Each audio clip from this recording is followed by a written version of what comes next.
Ecobici y HSBC, ahora en Álvaro Obregón y Azcapotzalco, presenta Lo que hay que saber. Hacienda reconoce la necesidad de una reforma fiscal. También 2.533 funcionarios del SAT fueron señalados por ilícitos en el gobierno de López Obrador y los jueces van ante la Comisión Interamericana de Derechos Humanos para frenar o matizar la reforma judicial. Es miércoles 13 de noviembre, yo soy Gonzalo Soto y esto es Expansión Daily. Esto es Expansión Daily. Lo que hay que saber. Lo importante del día con los editores de Expansión. Expansión Daily. Lo que hay que saber. Bienvenidos.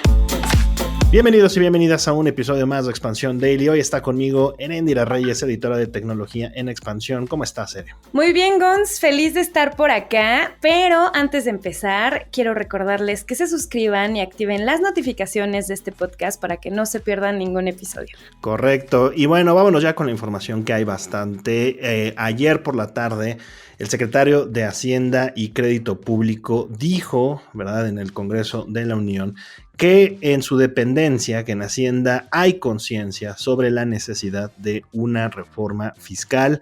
Esto, la verdad, sí cae como una especie de sorpresa.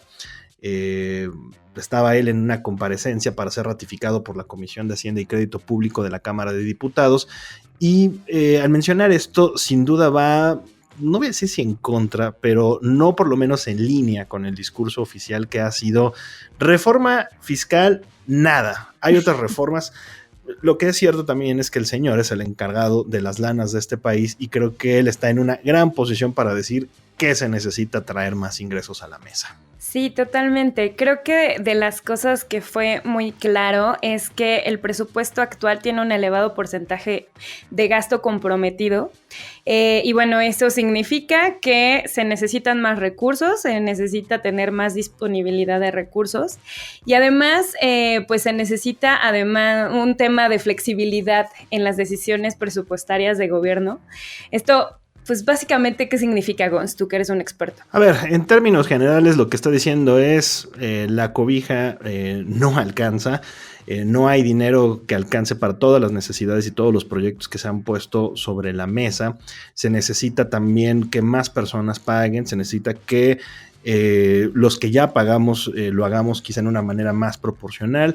Hay algunas fuentes de ingresos que todavía siguen pendientes por explotar. La realidad aquí también es que hay mucho que ajustar del lado del gasto, pero bueno, hasta el momento Ramírez de la O solamente puso sobre la mesa que en la Secretaría de Hacienda saben, entienden y han escuchado a muchos especialistas, ¿verdad? No, no lo dijo tal cual, pero el mensaje es ese, han escuchado, digamos, y han visto la necesidad de que eventualmente ocurra una reforma. Recordemos que el presupuesto, el paquete económico para el próximo año se entrega a más tardar el próximo viernes.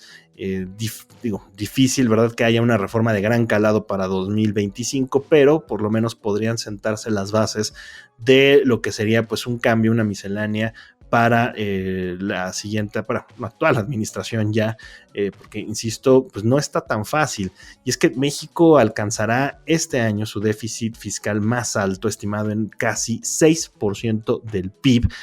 Para 2025 Hacienda proyecta reducirlo a 3.5%, lo que implicará ajustes al gasto, como mencionaba, y medidas para mejorar la recaudación.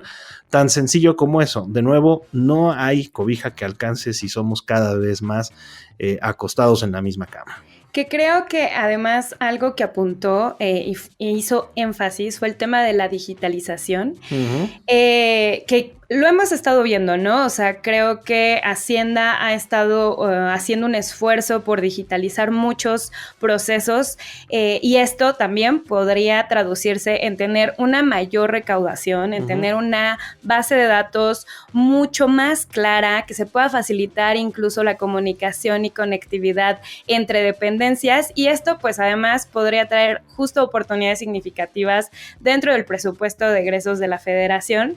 ¿Qué significa? O sea, obviamente vamos a meter inversión en tecnología, pero esa tecnología necesita tener un retorno de inversión y eso significa impuestos más claros. Pues sí, y también implica que la Secretaría de Hacienda tenga que hallar estos espacios y estos huecos a donde va a poder apretar en la recaudación. La administración de López Obrador fue muy enfática en los grandes contribuyentes. Se ha especulado mucho para esta administración que hay espacio para 2025 en el impuesto especial sobre producción y servicios, en el IEPS, especialmente algunos productos como tabacos, refrescos, cervezas, cuyo mayor impuesto también tiene el doble propósito de disuadir su consumo. No ha funcionado hasta el momento, por lo menos no como ha querido el gobierno, pero al menos está eso sobre la mesa y ser mucho más eficientes en el gasto. Y hablando de eficiencias en el gasto, ayer también por la tarde hubo una noticia que por lo menos hasta hace algunas semanas, cuando todavía estaba en campaña Donald Trump por la presidencia de Estados Unidos, parecía broma. Pero ayer el sueño y la pesadilla de muchos estadounidenses se convirtió en realidad cuando se anunció oficialmente que Elon Musk sí encabezará el Departamento de Eficiencia Gubernamental, o DOGE por sus siglas en inglés. Todo empezó como una broma en internet. Este es un meme que se volvió realidad. Exacto. En donde incluso el propio Musk tuiteó al respecto hace algunos meses. Y bueno, él junto con Vivek Ramaswamy, uno de los contendientes en las primarias republicanas para la presidencia, un tipo muy radical, serán quienes encabecen, pues hay que decirlo con sus letras, un montón de recortes en el gobierno estadounidense. Pues a ver cómo nos va, tomando en cuenta lo que ha hecho Elon con sus empresas, todo el tema de recorte presupuestario, la llegada que tuvo, o lo más mediático que tal vez hubo, fue el tema de Twitter, que se convirtió pues en X, y que recortó empleos, recortó recursos, y dijo, voy a optimizar las operaciones, y hasta me parece un poco que está siguiendo el meme. Justo cuando ganó la elección Donald Trump, salió él con la misma fotografía de que se llevaba el lavadero de las oficinas de Twitter, y lo volvió a hacer un poco como en referencia a que venían nuevos tiempos. Entonces veamos qué nuevos tiempos vienen en el tema de eficiencia en Estados Unidos. Pues sí, vamos a ver, y aquí les queremos preguntar a nuestros podescuchas, ¿qué piensan ustedes de esto que mencionó el secretario de Hacienda en la Cámara de Diputados? ¿Y creen que también hace falta una reforma fiscal? Lo hemos platicado en este podcast en otros episodios, pero bueno, vamos a cambiar de tema porque también en la administración que terminó de López Obrador, 2.533 funcionarios del Servicio de Administración Tributaria fueron señalados por ilícitos, ya fuera que los remitieran al Ministerio Público o solamente una sanción del órgano interno de control. Vemos que este número pues fue menor al periodo de Enrique Peña Nieto, cuando se denunciaron 4.392 funcionarios. Así es, y bueno, ya lo hemos mencionado, el SAT está trabajando desde distintas aristas para tener una operación más organizada y una operación más clara. Y bueno, en este caso, durante los últimos 15 años ha estado en contra de estas prácticas irregulares, y además ha disminuido justo el número en comparación con administraciones pasadas. La idea es que pues estos delitos pues ahora sí que no existan. Uno de los que también me pareció importante es el tema del acceso ilícito a sistemas informáticos, la falsificación de documentos y el ejercicio ilícito del servicio público, que bueno, tienen mucho que ver también con esta postura del gobierno que ya salió en el tema de corrupción. Entonces creo que tiene un poco de sentido que se disminuya, ojalá se mantenga así. Sí, la realidad también aquí es que el gobierno federal y el SAT en específico desde hace muchos años ha reportado estas cifras. También recordemos que el SAT tiene mucha operación relacionada con el tema de aduanas. Ahí era donde tradicionalmente había muchos actos relacionados, o muchos ilícitos, sobre todo relacionados con el tema de corrupción y falsificación de documentos. Pero bueno, estas son las cifras que arrojó la administración pública de Andrés Manuel López Obrador. Y siguiendo en la política, la reforma judicial será discutida en la Comisión Interamericana de Derechos Humanos allá en Estados Unidos, donde tanto defensores como críticos de estos cambios expondrán sus argumentos sobre el impacto que tendrá en el sistema de justicia. Obviamente, los opositores consideran que esta reforma representa un golpe de estado técnico y una amenaza para la democracia mexicana. Los defensores, pues ya sabemos, ponen sobre la mesa la urgencia de cambiar mucho, mucho más en el Poder Judicial. Claro, justo todo surge a partir de que la Comisión Interamericana programó esta audiencia pública después de recibir una denuncia firmada por más de 800 magistrados mexicanos que expresaron esta preocupación, esto que se menciona como un golpe de estado técnico, por la concentración de poder que perciben en el gobierno federal y en específico en el partido Morena. Entonces, pidieron justo a México incluir, pues un poco, que está incluido dentro de la Organización de Estados Americanos, pues que tengan más claridad, que tengan más transparencia y más flexibilidad en este tema, que lo hemos estado dando en seguimiento. Es una audiencia que, bueno, busca emitir recomendaciones al Estado mexicano, pero que no se va a iniciar, obviamente, un proceso jurisdiccional contra el país, que eso es bueno destacar también. Sí, aunque también aquí está el meollo del asunto. La Comisión Interamericana de Derechos Humanos podrá decir absolutamente todo lo que quiera. Una cosa es eso y otra cosa es que el gobierno federal haga caso a esas recomendaciones que ya en otras ocasiones, por otros temas, no lo ha realizado. El chiste aquí es que la reforma al Poder Judicial ha avanzado y ya parece que no hay ninguna instancia ni nacional ni internacional que vaya a detener de alguna manera, ¿verdad? No hay ningún freno que pueda venir a la implementación de estos cambios. Y bueno, diversas organizaciones argumentarán, como mencionábamos, todo esto que dicen que representa una amenaza para la independencia judicial. Habrá, como ya comentamos, argumentos a favor, argumentos en contra. La realidad es que se antoja muy difícil que puedan haber cambios sustanciales ya, incluso tras la discusión en estas instancias. Hablando de cambios, hay uno muy importante que se viene a nivel de los organismos autónomos, muchos de los cuales pues están en la fila para desaparecer, hablando de medidas a lo Elon Musk, y otras que pues pudieran fusionarse, y así lo ha planteado la presidenta Claudia Sheinbaum en el caso de el IFT y la COFESE. Claro, vamos tal vez a volver un poco a lo que sucedía en el 2012-2013. La COFESE, pues antes no estaba solamente dedicada, está siempre en el tema de competencia económica, pero tenía un apartado importante en el tema de telecomunicaciones. Y bueno, pues ahora la presidenta ha sugerido esta creación de un nuevo organismo que podría tener una independencia técnica, pero que pues va a estar enfocada en regular tanto la competencia económica como el tema de telecomunicaciones. Esto además, pues algunos especialistas lo están viendo como una medida o una forma de mantener pues buenos puntos ante el tratado con Estados Unidos, el tratado comercial con Estados Unidos y con Canadá, que bueno, viene la revisión. Entonces, con este rediseño institucional, pues se podría justo tener más argumentos en la revisión y por ende se podrían como estar cumpliendo ciertos criterios que venían, pero que pues también mantienen mucho de la política que hemos estado dándole seguimiento en el tema de que los autónomos pues van a tener que reconfigurarse. Esa es la gran esperanza, el tema específico del TEMEC, que este acuerdo de comercio que tenemos con Estados Unidos y con Canadá de alguna manera blinde o le ponga candados a algunos organismos autónomos reguladores.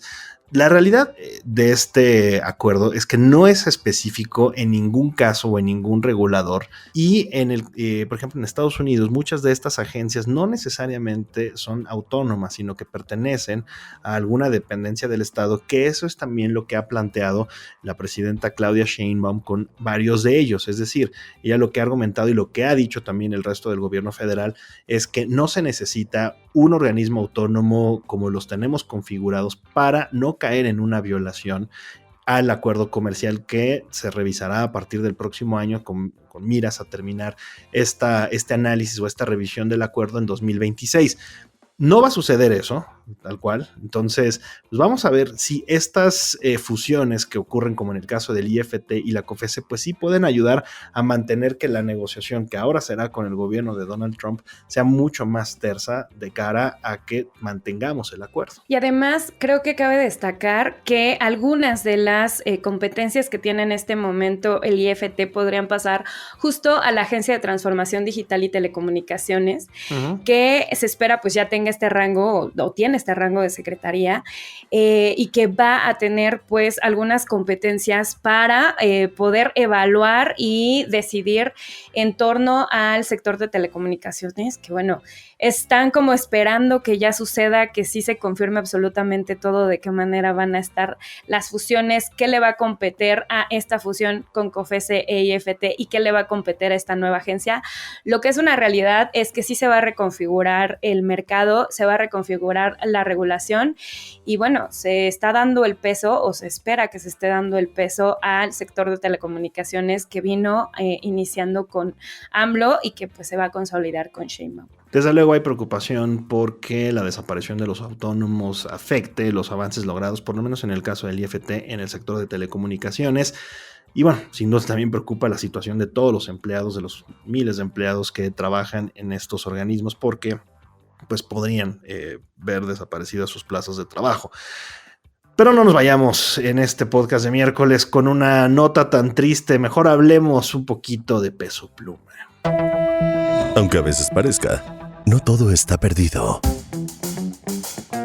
Pero bueno, no es específicamente de Peso Pluma, hablo en general del género de regional mexicano, que pues ya no es nada más una moda. Y de hecho, crece más en audiencia que el rock y el country. Esto según datos del informe de música de medio año 2024 de Luminate, que muestra que la música latina, incluida la regional mexicana, ya superó a estos otros géneros tradicionales en el volumen de streaming, con un incremento de 15% durante el primer semestre de 2024 respecto del mismo periodo del 2023. Confiesa, eres muy fan de Peso Pluma y de Natanael Cano. No soy fan de Peso Pluma ni de Natanael Cano. Aunque debo de admitir que este año sí descubrí una de esas bandas que está por aquí rankeada. No voy a decir cuál porque me van a funar. Fuerza Régida. No. Grupo Firme. Un poquito. Pero okay, no es el principal, fíjate, no es el principal.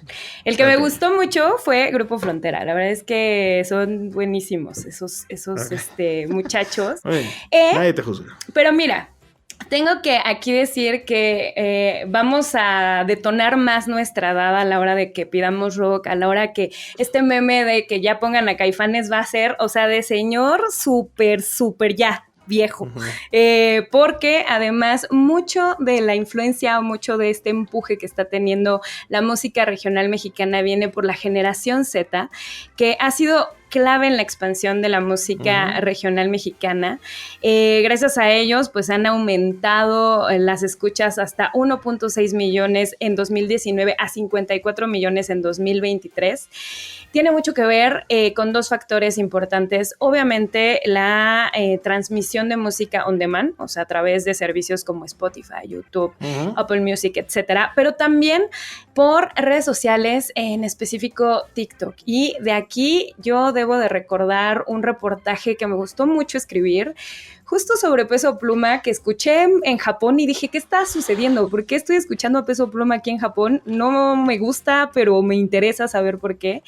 Y pues en efecto, no es una broma, no es una modita, es algo que es una industria que ha estado creciendo y que va a seguir creciendo. Bueno, de hecho el regional mexicano ya es el género más escuchado en Estados Unidos, donde proviene el 27% de los usuarios activos mensuales de Spotify, y también, mucha gente está... Pues sí, lo que inició nada más como una moda, sí se ha quedado ya en el gusto de muchísimas personas. Pero bueno, ya con esto llegamos al cierre de este episodio. Muchas gracias por habernos acompañado a platicar toda esta información. Muchas gracias a ti, Gons, por invitarme. Y recuerden que toda la información sobre estos y otros temas están disponibles en expansión.mx. Leemos todos los comentarios en las redes sociales de Expansión, en @expansiónmx. Y bueno, gracias, Gons. No, pues gracias a ti y nos escuchamos mañana.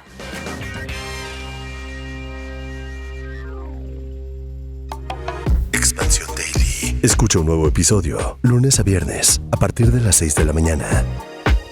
Expansión Daily es un podcast de Expansión. Este episodio llega a ti gracias a rss.com, el podcasting hecho simple. Ecobici y HSBC, ahora en Álvaro Obregón y Azcapotzalco, presentó